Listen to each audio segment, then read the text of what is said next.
This right here is a 40 by 28 base plate, and in just a little bit, it will be a full Andor mock.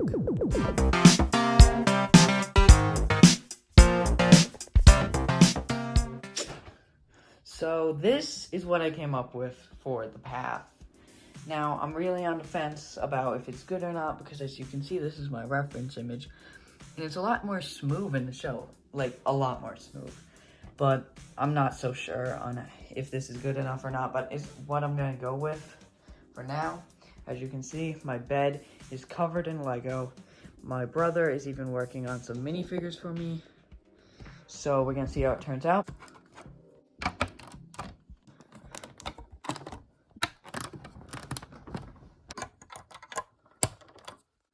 It is now day 2, and I have just finished the actual building, or the first building. There's gonna be a second building here, of course. And so here's my reference image. It's not perfect, but it's coming out okay. And you can see it's got a full interior and stuff.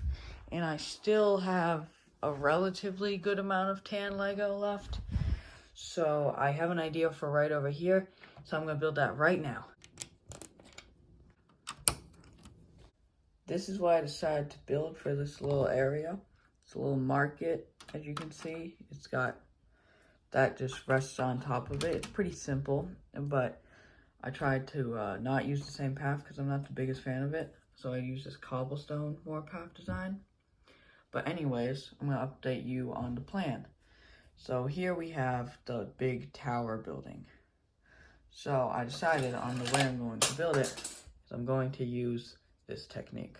Although it doesn't really match, you can see I added these snots, and the idea is that I take these and run them up to the second portion, and it's all held together through parts in between, and then I can add other plates going through there, and the idea is I can detail it from there and make it super nice.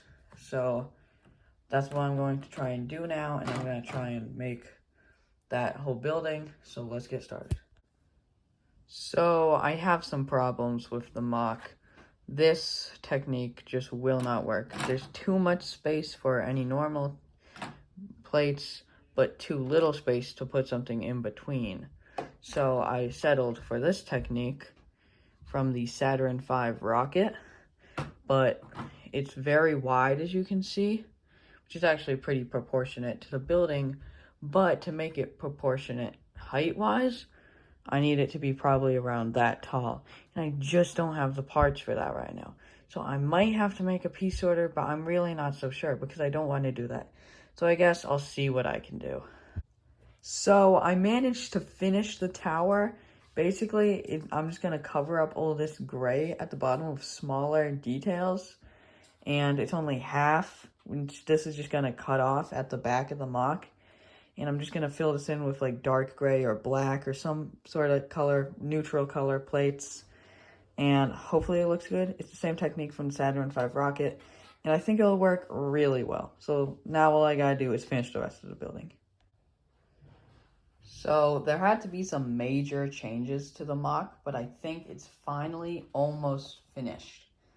So basically, unfortunately, the tower wasn't able to go here like it originally was because it was just going to block most of the mock and not look that great.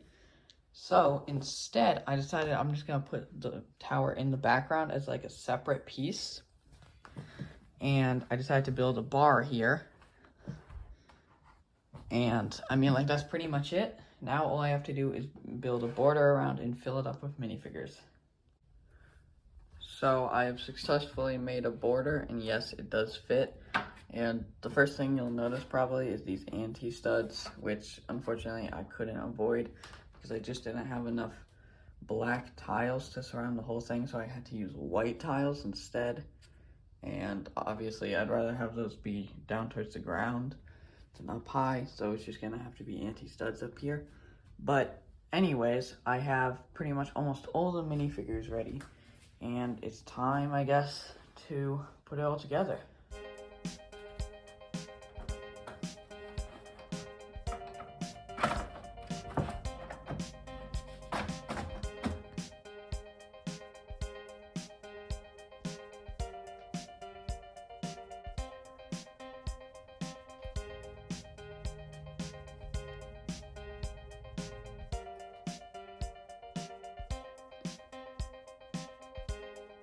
Thank you so much for watching, and don't forget to like and subscribe.